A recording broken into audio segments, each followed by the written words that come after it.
Good morning and all the students. We have completed the chapter number 6, that was isolation of elements. तो chapter आपका संपन्न हो गया, पढ़ाई हो गई उसकी। और हम लोग पढ़ेंगे पी ब्लॉक एलिमेंट्स के बारे में। तो पी ब्लॉक एलिमेंट को स्टार्ट करने के पहले, हालांकि क्लास 11th में पी ब्लॉक एलिमेंट है और मुझे उम्मीद है आपने पढ़ा भी होगा, आप जानते भी होंगे, लेकिन फिर से मैं उस चीज को आपके सामने रख रहा हूँ। पहला सवाल यहां ये बनता है कि how is it that there are only six groups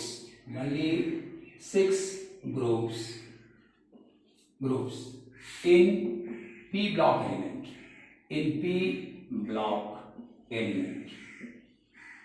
P block element में केवल 6 ही ग्रुप क्यों है? तो आपको पीरियोडिक टेबल याद होगा, फर्स्ट ग्रुप, सेकेंड ग्रुप, उसके बाद से ट्रांजिशन एलिमेंट्स आते हैं और 12 तक हो जाता है। इसके बाद से पी ब्लॉक का ग्रुप नंबर स्टार्ट होगा आपका, यहां से ग्रुप नंबर स्टार्ट होगा आपका, ये 13 आएगा, ग्रुप नंबर फिर यहाँ 14 आएगा, ग्रुप यहाँ फिर 15 आएगा, ग्रुप यहाँ फिर 16 आएगा और ग्रुप यहाँ 17 आएगा, लास्टली ग्रुप आपका 18 आएगा। अगर आप इसको काउंट करें तो 1 2 3 4 5 6, केवल 6 ही ग्रुप क्यों है? ये बात हमको समझने की, इसमें 6 ही ग्रुप क्यों होता है? तो इसका रीजन ये है कि पी ब्लॉक एलिमेंट्स में पी ऑर्बिटल्स जो है प्रोग्रेसिवली फिल्ड अप होते हैं। तो ये हमको ध्यान में रखना है, because in this block, in the P block elements,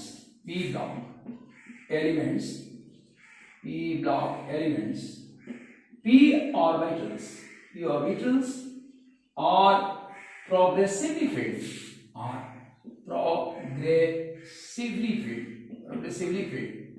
ये आपका प्रोग्रेसिवली फील्ड होता है। पहले 1 जाएगा, फिर 2 जाएगा, फिर 3 4 5 6, तो 6 से ज्यादा इसमें नहीं होता। पी ब्लॉक एलिमेंट में 6 से ज्यादा पी सबसेल में 6 से ज्यादा इलेक्ट्रॉन नहीं भरे जा सकते। अब आप इसका वजह भी जानते हो, क्योंकि जब L की वैल्यू 1 होती है तो इसका रिप्रेजेंटेशन क्या होता है? पी सबसेल से होता है, ये सबसेल आता है। कब? जब L की वैल्यू 1 होती है। जब आप इसमें M की वैल्यू निकालोगे तो M की वैल्यू क्या होता है? -L2 + L होता है, तो -1 0 और 1 ये आपको मिलेगा। M से किस बात का अंदाजा लगता है? M से नंबर ऑफ ऑर्बिटल्स के बारे में जानकारी मिलती है। तो यहां आप लोग नंबर ऑफ ऑर्बिटल्स जब देखते हैं तो नंबर ऑफ ऑर्बिटल्स इसमें कितने आ गए? नंबर ऑफ ऑर्बिटल्स 3 आ गए इसमें। अब किसी एक ऑर्बिटल में मैक्सिमम कितने इलेक्ट्रॉन्स हो सकते हैं? 2 ही इलेक्ट्रॉन हो सकते हैं, ये आप जानते हो। तो in one orbital only 2 electrons are present, only 2 electrons with opposite spin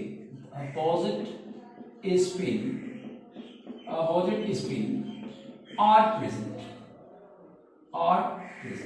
ये हो सकता है। तो यहां 3 ऑर्बिटल्स, तो इलेक्ट्रॉन्स कितना हो जाएंगे? तो नंबर ऑफ इलेक्ट्रॉन्स जब हम काउंट करेंगे, नंबर ऑफ इलेक्ट्रॉन्स क्या होगा? तो 3 × 2 that goes to 6। ये वजह है कि पी ब्लॉक एलिमेंट्स में सिर्फ 6 ही ग्रुप होते हैं। ये बड़ा सीधा सवाल है। अब आगे हम लोग इसमें पढ़ के दूसरे क्वेश्चन को लेंगे। Question second, what is it? ये इंट्रो है, मैं इंट्रोडक्शन दे रहा हूं, जैसे कि चैप्टर समझने में आपको कहीं से कोई परेशानी ना हो। अगर इन बातों को आप भूल गए होंगे तो फिर दिक्कत आएगी, ये पूरा कॉन्सेप्ट आपके समझ में नहीं आया। अब यहां हम लोग पी ब्लॉक एलिमेंट में पहला सवाल देगा, दूसरा क्वेश्चन हम लोग ये बनाते हैं कि how is it that in P block is called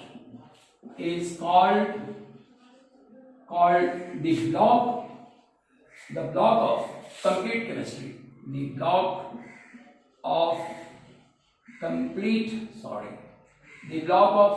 complete chemistry chemistry.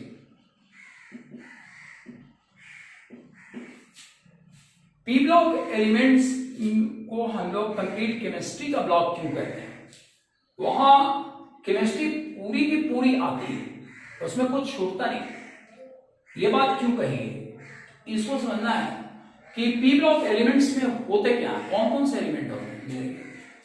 As in P block element, as in P block elements, element P block element, तो क्या मिलेगा आपको?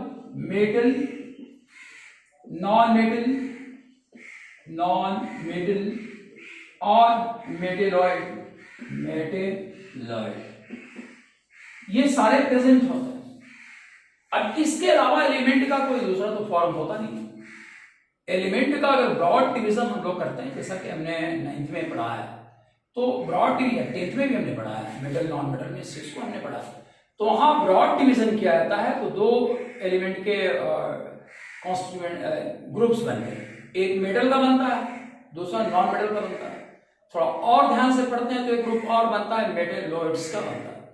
तो 3 ही प्रकार के एलिमेंट्स दुनिया में होते हैं और ये तीनों प्रकार के एलिमेंट्स सिर्फ और सिर्फ आपको पी ब्लॉक एलिमेंट में ही मिलेगा। बाकी जगह पर आपको सिर्फ मेटल मिलेगा, दूसरा कुछ नहीं मिल सकता। अब पी ब्लॉक को छोड़ के आप एस में जाइए, डी में जाइए, एफ में जाइए, क्या मिलेगा? Only metals are present, only metals are present, केवल और केवल मेटल्स आर प्रेजेंट, केवल मेटल प्रेजेंट है। इसलिए आप केमिस्ट्री को पूरा नहीं जान पाओ, केमिस्ट्री में केवल मेटल के बारे में आप जानो, लेकिन अगर कंप्लीट जानकारी लेनी है मेटल का भी, नॉन मेटल का भी, मेटेलॉइड का भी, तो पी ब्लॉक एलिमेंट ही आपको पूरी जानकारी दे पाएगा। और इसलिए पी ब्लॉक केमिस्ट्री को हम लोग कंप्लीट केमिस्ट्री मानते हैं। एक सवाल, अब यहाँ अगर आप पी ब्लॉक एलिमेंट्स को यूज करें तो उसमें बहुत सारे मेटल में, जैसे आप लेड लिख देते हैं, नॉन मेटल में फ्लोरीन है, नाइट्रोजन है, ऑक्सीजन है, बहुत सारे हैं। मेटलॉइड में आप जर्मेनियम लिख सकते हो। तो बहुत सारी चीजें आपको यहाँ मिलेंगी, सब प्रकार के एलिमेंट्स मिलेंगे। इसलिए इसे हम लोग chemistry of complete, block of complete chemistry इसको मानते हैं। इसके बाद हम लोग अगली बात इसमें समझने की कोशिश करेंगे कि पी ब्लॉक एलिमेंट्स में अब सवाल ये उठता है कि P block element normally non metal से डोमिनेटेड ग्रुप है। यहां हम एक बात लिखते हैं, हाउ इज इट दैट दो P block is non-metal dominated block. It's non-metal dominated block.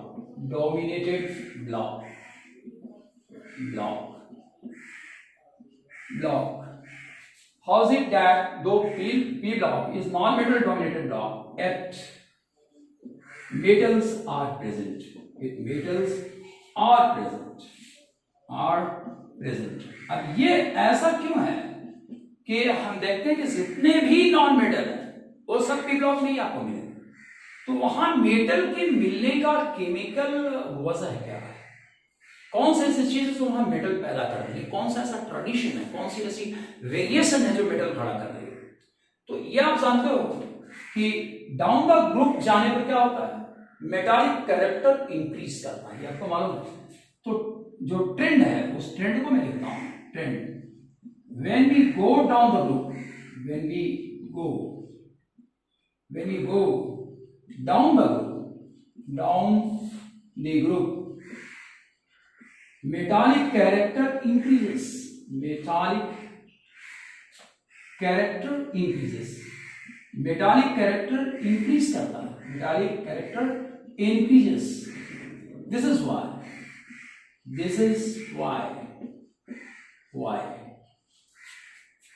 in all groups the last element is metal.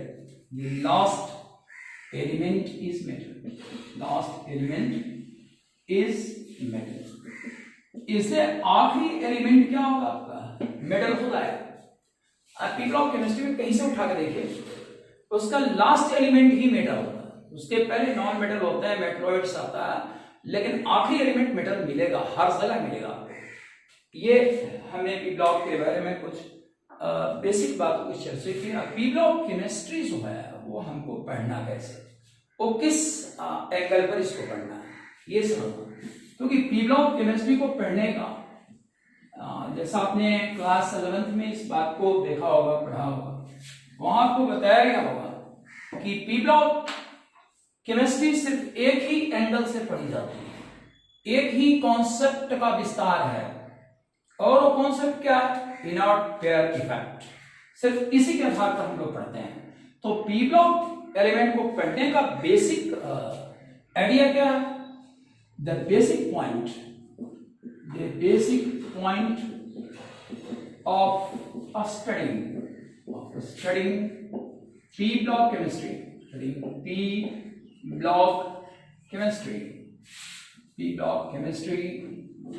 is inert pair effect।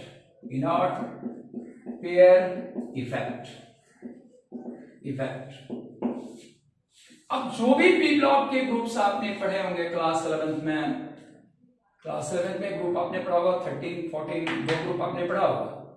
तो वहां के पढ़ाई को अगर आप ध्यान रखते हो, वहां के टीचर के लेक्चर को आप अगर याद कर सकते हो, तो आपको मालूम होगा वहां सिर्फ और सिर्फ एक ही एंगल से पूरे क्लास को चलाया गया होगा, और वो एंगल क्या था? इनर्ट पेयर इफेक्ट पर ही सारी केमिस्ट्री को डिस्कस करना होता है। तो इसके पहले हम लोग आगे बढ़ते हैं और इनर्ट पेयर इफेक्ट को समझने की कोशिश करते हैं। तो पहले हम ये समझा है कि इनर्ट पेयर इलेक्ट्रॉन्स क्या होते हैं, इसको समझिए। इनर्ट पेयर इलेक्ट्रॉन्स ये क्या है? इनर्ट पेयर इलेक्ट्रॉन्स क्या है? Inert pair electrons. अब ये जो इनर्ट पेयर इलेक्ट्रॉन्स हैं, ये क्या है? किनको हम इनर्ट पेयर इलेक्ट्रॉन्स कहते हैं? तो अगर इसको मैं फॉर्मुलेटिवली आपको बता दूं, क्योंकि ये तो क्लास 11 का कॉन्सेप्ट था, वहां आपने पढ़ा भी होगा, तो अगर इस फॉर्मूले के रूप में मैं इसको आपको दिखाऊं तो ये होगा इनर्ट इलेक्ट्रॉन्स या inert pair electrons. Inert electrons कौन होते हैं? तो इसको निकालने का बड़ा ही सिंपल मेथड है, और मेथड क्या है आपका? Z, atomic number minus valence electrons. ठीक है, एटॉमिक नंबर में से अगर आप वैलेंस इलेक्ट्रॉन्स को घटा देते हो तो जो मिलेगा वो इनर्ट इलेक्ट्रॉन्स आपको मिलेगा। अब एटॉमिक पिक्चर हम लोग बनाते हैं किसी का भी, उसमें जैसे मान लिया जाए कि मैं इसको किसी एग्जांपल से दिखा रहा हूं, तो कार्बन का एटॉमिक नंबर 6 है, तो इसका कॉन्फ़िगरेशन क्या होगा? First s2, second s2, second p2, ये मेरा। तो ग्रुप नंबर 14 का एलिमेंट है, यहां से दिखाई दे रहा है। तो ग्रुप नंबर 14 में ये हमको मिलेगा। अब इसमें हम लोग अगर इसका एटॉमिक पिक्चर बनाए, अगर ये 12 इसका एटॉमिक मास है, तो इसके न्यूक्लियस में क्या होगा? 6 प्रोटॉन होगा और 6 न्यूट्रॉन्स होंगे। पहली ऑर्बिट में क्या है? 2 इलेक्ट्रॉन्स आपके पास है। दूसरी ऑर्बिट में क्या है? वहां भी 2 ही इलेक्ट्रॉन आपके पास है। और तीसरी ऑर्बिट में क्या है? ये आपका 2 ही इलेक्ट्रॉन्स। तो यहां ये आपका वैलेंस शेल, समझो वैलेंस ऑर्बिट कहते हैं, वैलेंस शेल कहते हैं। तो यहां जो इलेक्ट्रॉन है, अगर आप इसको छोड़ देते हो, ये निकालते हैं, एक्सक्लूडेड, अगर आप इसको बाहर कर दो तो ये सारे इलेक्ट्रॉन्स में क्या है? सब के सब क्या है? ये इनर्ट इलेक्ट्रॉन्स हैं। ये ध्यान रखें, ये इनर्ट इलेक्ट्रॉन्स आपके हैं। तो इनर्ट पेयर इफेक्ट हम लोग पढ़ते हैं, और उसी के रास्ते क्लास ये पी ब्लॉक एलिमेंट को पूरा का पूरा समझना है, वो बेसिक आइडिया है उसका, और वहां से सारी बात समझ में आ भी जाती है। अब हम इनर्ट पेयर इफेक्ट को डिस्कस करने की कोशिश करते हैं।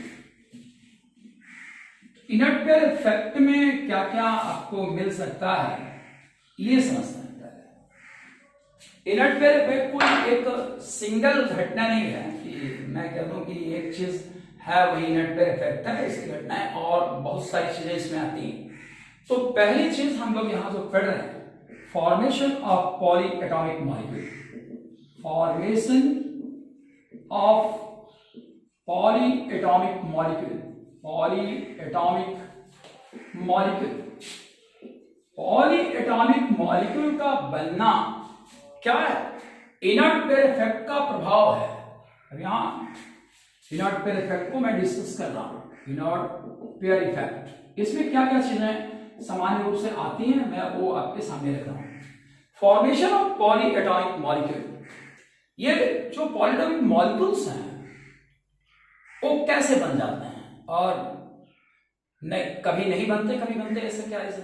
तो ये रीजन इनर्ट पेयर के रास्ते हम समझ सकते हैं। जैसे आप देखते हो नाइट्रोजन क्या है, नाइट्रोजन N2 ही बनाता है, लेकिन फास्फोरस क्या है, P4 बना ले जाता है। क्या आपको मालूम? तो ये नाइट्रोजन क्या है, नाइट्रोजन पेट नंबर 2 में है, फास्फोरस पेट नंबर 3 में है। तो इसमें इलेक्ट्रॉन की संख्या और इसमें इलेक्ट्रॉन की संख्या अगर हम निकालते हैं तो इलेक्ट्रॉन की संख्या इसमें टोटली क्या हमको मिलेगी, ये हम लोग देखते हैं। तो यहाँ जो नाइट्रोजन फास्फोरस है ये ग्रुप नंबर 15 का एलिमेंट है, कॉमन। जब भी हम लोग इनऑर्गेनिक केमिस्ट्री पढ़ेंगे तो पीरियोडिक टेबल के बगैर इनऑर्गेनिक केमिस्ट्री पढ़ना असंभव। तो आपको एक आइडिया होना चाहिए पीरियोडिक टेबल का, अन्यथा ये पढ़ना असंभव। तो इसमें क्या है, नाइट्रोजन में 7 इलेक्ट्रॉन्स होते हैं, इसका जो जेड है वो 7 है, इसमें ज्यादा होता है। तो यहां को देखते हैं 7 में क्या ये बनाएगा, इसका पिक्चर हम बनाते हैं। अगर 14 मानते हैं इसका एटॉमिक मास को, तो यहां तो पिक्चर बन गया, देखिए ये पिक्चर बन रहा है आपका। तो 7 प्रोटॉन्स एंड 7 न्यूट्रॉन्स, क्या आपको पहली ऑर्बिट में 2 इलेक्ट्रॉन है, इसके बाद क्या है आपके पास फिर 2 इलेक्ट्रॉन है, और आखिरी ऑर्बिट में क्या है, यहां आपको 3 इलेक्ट्रॉन्स हैं, ये 3 इलेक्ट्रॉन्स लास्ट ऑर्बिट। अब फास्फोरस में अगर आप जाते हो तो फास्फोरस में आप इसमें 8 ऐड कीजिए तो कितना होगा 15, इसका जेड का वैल्यू 15 होगा। अब अगर 31 हम उसको मानते हैं, जो 31 होता भी है शायद, तो यहां हम लोग 15 प्रोटॉन है और 16 न्यूट्रॉन। अब इसमें फिलिंग करते हैं तो पहली ऑर्बिट में आपको 2 इलेक्ट्रॉन मिलेगा, इसके बाद की ऑर्बिट में फर्स्ट एस हो गया, सेकेंड है तो इसमें भी 2 ही होगा। फिर पी में जब आप जाओगे तो पी में यहां कितना होगा, 8 इलेक्ट्रॉन्स आपको मिलेंगे, 8 इलेक्ट्रॉन होगा। फिर हम लोग अब बाहर अगर निकलते हैं, एक्चुअली में we need to see it's phosphorus atomic number, that is first S 2, second S 2, second P6, 3s, third 3s2, 3p3, ये आपको मिलेगा। तो यहां अगर हम लोग इसकी ऑर्बिट्स को देखते हैं तो इसमें क्या होता है, जैसे हमने इसमें लिखा है P में 3 दिखाया, हालांकि ऑर्बिट वाइज ये कंफिगरेशन नहीं दिया गया है, ऑर्बिट के लेवल पर मैंने इसको बनाया। तो आप देखिए जैसे नाइट्रोजन का ड्रॉ किया था तो 7 न्यूट्रॉन्स इसमें है और 7 प्रोटॉन्स है इसके पास। तो यहाँ ये न्यूक्लियस हो गया, इसके बाहर में क्या, इसके बाहर में 2 इलेक्ट्रॉन है, s है, और इसके बाद फिर आपको s मिलेगा, यहाँ भी 2 इलेक्ट्रॉन मिलेगा, और इसके बाद सेकेंड s के बाद सेकेंड s में ही आप इसको रखेंगे, और यहाँ इलेक्ट्रॉन्स कितने, 2 तो s में है आपके पास, और p में कितने इलेक्ट्रॉन्स है, p में आपको 3 इलेक्ट्रॉन्स, यही आपको दिखाना पड़ेगा, क्योंकि ऑर्बिट में ही हम इलेक्ट्रॉन दिखा सकते हैं और सबसे को दिखाने की जरूरत नहीं। अब इस रूप में अगर हम लोग फास्फोरस को देखते हैं तो यहाँ कितना है, 16 न्यूट्रॉन है और 15 प्रोटॉन है। तो इस जगह पे क्या मिलेगा आपको, s में 2 यहाँ मिल गया। फिर आगे आते हैं तो सेकेंड s में 2 मिलेगा, और फिर p में जब हम लोग ये आपको थर्ड ऑर्बिट में जाएंगे तो थर्ड ऑर्बिट में हमको कितना मिलेगा, थर्ड ऑर्बिट में 8 इलेक्ट्रॉन्स आपको मिलेगा, 8 इलेक्ट्रॉन्स यहाँ मिल गया। फिर आगे ऑर्बिट में जब हम लोग निकलते हैं, फर्स्ट है, सेकेंड है, और ये 2 ऑर्बिट हमने यूज किया, तो यहाँ कंफ्यूजन इज देयर, यहाँ हमने न्यूक्लियस बनाया तो ये आपका 15 प्रोटॉन हो गया, 16 न्यूट्रॉन हो गया। तो फर्स्ट केस में आपको ये 2 मिल गया, और सेकेंड ऑर्बिट में इसके 8 इलेक्ट्रॉन्स है, यही गलती हो रही थी मुझसे, तो ये 8 इलेक्ट्रॉन्स आपको यहाँ मिल गए, 2 4 6 8। अब जब हम लोग बाहर निकलते हैं थर्ड ऑर्बिट में तो यहाँ कितने इलेक्ट्रॉन्स आएंगे, 5 इलेक्ट्रॉन्स आएंगे, 2 3 4 5। तो इसमें इनर्ट पेयर क्या है, इसमें एक ही इनर्ट पेयर है, और यहाँ क्या है, यहाँ इनर्ट पेयर का 2 ग्रुप है, इसलिए इस पर जो काम करेगा वो इनर्ट पेयर इफेक्ट इस पर काम करेगा। Inert pair effect works here, यहां इनर्ट पेयर इफेक्ट आपका काम करेगा। और किस रूप में काम करेगा? क्योंकि इसमें कितने ऑर्बिट्स आपको मिल रहे हैं, इसमें ऑर्बिट सिर्फ आपकी 2 है, यहां ऑर्बिट कितना है आपका, यहां ऑर्बिट 3 है। ठीक है, इसका प्रभाव ये पड़ेगा, इसका प्रभाव साइज पे पड़ता है। तो इसका जो एटॉमिक रेडियस है, मान लिया हम इसके एटॉमिक साइज, इसकी क्या, एटॉमिक साइज इज क्या होगा, less than this atomic size phosphorus, ये आपको मिल रहा है। अब इसमें क्या घटना घटती है वो जरा आप देखिएगा। अब चूंकि मॉलिक्यूलर फॉर्म में अगर नाइट्रोजन आ गया तो चूंकि इसकी एटॉमिक साइज कम थी, तो एटॉमिक साइज छोटी होने के कारण इसमें क्या होगा, इसका जो पॉजिटिव इलेक्ट्रिकल इसका जो पॉजिटिव यहां जो इलेक्ट्रिकल फील्ड है, जैसे मान लिया फास्फोरस यहां आ रहा है तो इसका पॉजिटिव इलेक्ट्रिकल फील्ड बड़ा है, तो पॉजिटिव इलेक्ट्रिकल फील्ड जब बड़ा होगा तो यहां अगर कोई फास्फोरस नाइट्रोजन आने की कोशिश करेगा तो इसका जो न्यूक्लियस है, ये इस न्यूक्लियस और न्यूक्लियस के बीच में क्या होगा, रिपल्सन स्टार्ट हो जाएगा, रिपल्सन स्टार्ट हो जाएगा। क्यों? क्योंकि इसकी साइज क्या है, छोटी है, साइज स्मॉल।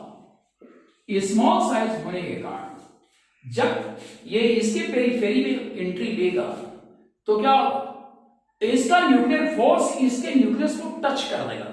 जब इसके न्यूक्लियस को टच कर देगा तो आप जानते हो क्या होगा, रिपल्सन होगा और ये भाग जाएगा। अब यही केस हम लोग फास्फोरस में देखते हैं कि इनर्ट पेयर इफेक्ट के कारण फास्फोरस में क्या बात होती है। तो फास्फोरस का अगर हम केस देखते हैं तो फास्फोरस में मान लिया इसकी साइज काफी बड़ी है, मैं बताया इनर्ट पेयर के कारण इसकी साइज बड़ी हो चुकी है। अब साइज बड़ा है, इसका न्यूक्लियस यहां है, इसका न्यूक्लियस इस पॉइंट पर, तो इसका जो electrical field, positive electrical field जो है बहुत शॉर्ट इलाके में काम करता है।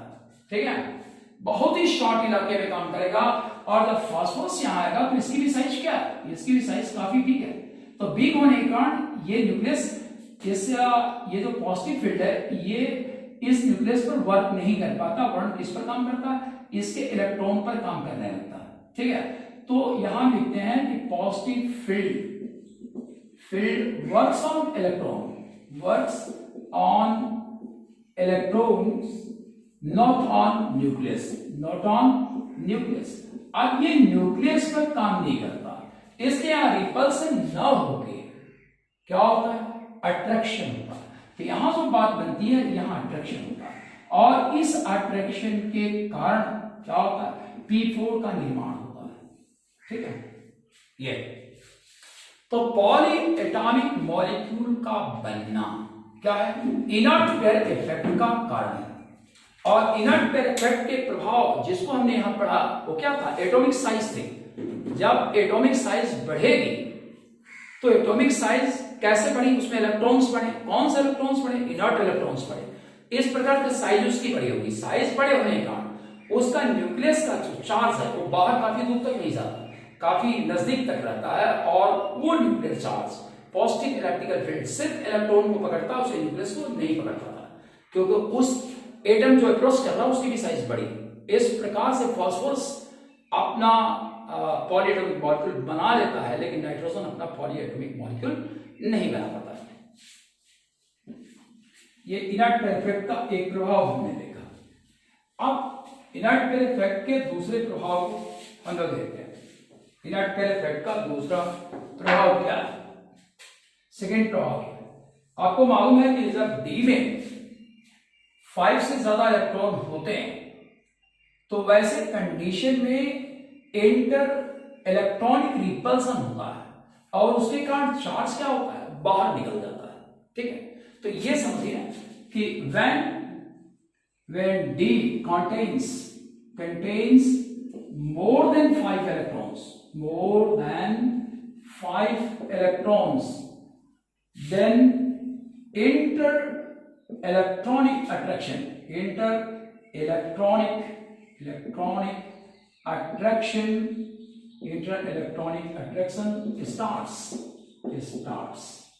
starts and and nuclear charge moves out in large quantity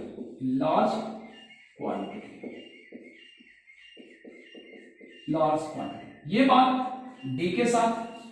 अगर हम एफ की बात करें तो एफ में अगर 7 से ज्यादा इलेक्ट्रॉन होगा तो यही घटना उसमें भी घटेगी। इस बात को आप जानते हो, इसके दो नाम हैं। एक डी के साथ जो घटना घटती है उसे हम लोग लेंथेनॉइड कॉन्ट्रैक्शन कहते हैं, लेंथेनॉइड कॉन्ट्रैक्शन कहलाता है। कॉन्ट्रैक्शन ये किसके साथ चलती है? ये डी के साथ चलता है। और एक्टिनॉइड कॉन्ट्रैक्शन जो होता है, एक्टिनॉइड कॉन्ट्रैक्शन जो है वो एफ के साथ चलता है। क्योंकि चार्ज बाहर ज्यादा पहुंच जाएगी, तो चार्ज ज्यादा जब बाहर पहुंचती है तो बाहर में जो इलेक्ट्रॉन्स हैं, आप उसको जानते हो क्या इलेक्ट्रॉन्स हैं? Np। अगर हम बात किसी नाइट्रोजन की करते हैं, मान लीजिए तो Np3 यहां मिल रहा है। तो चार्ज जब बाहर आएगा, अगर मान लीजिए इसमें डी है तो डी इसमें क्या होगा? 10 के फॉर्म में होगा। अगर यहाँ 3 कुछ भी रख सकते हो, अगर एफ रखते हो तो ये 14 होगा। ये फुल वैल्यू है। क्यों? क्योंकि डी ब्लॉक एलिमेंट नहीं है, पी ब्लॉक एलिमेंट है। और पी ब्लॉक एलिमेंट में डी के ऑर्बिटल्स पूरे के पूरे भरे होते हैं, एफ के ऑर्बिटल्स पूरे के पूरे भरे होते हैं। इसलिए यहां जो कॉन्ट्रैक्शन है वो मैक्सिमम होगा, और मैक्सिमम कॉन्ट्रैक्शन होने के कारण जो ये NH2 इलेक्ट्रॉन्स हैं, ठीक है, और हाईली बाउंड टू न्यूक्लियस। ये जो है न्यूक्लियस से काफी मजबूती से बंधे होते हैं, और इसलिए वैलेंसी में पार्टिसिपेशन इनका नहीं हो सकता। तो जब ये वैलेंसी में पार्टिसिपेट नहीं करेंगे तो हमें नीचे में ऑक्सीडेशन स्टेट क्या मिलेगा? लोअर ऑक्सीडेशन स्टेट के कंपाउंड मिलेंगे। यहां ध्यान दीजिएगा। सो in every p block group the compounds of lower oxidation state, the compounds of lower oxidation states are formed. तो लोअर ऑक्सीडेशन स्टेट के कंपाउंड आपको मिलेंगे। ये टॉपिक काफी लंबा है, I think it will take one more period tomorrow also. thereafter we will start p block element of we have to study, I think 16 and 17 and 18, 3 groups we have to study. I will study the rest of things on tomorrow. Thank you for watching the video.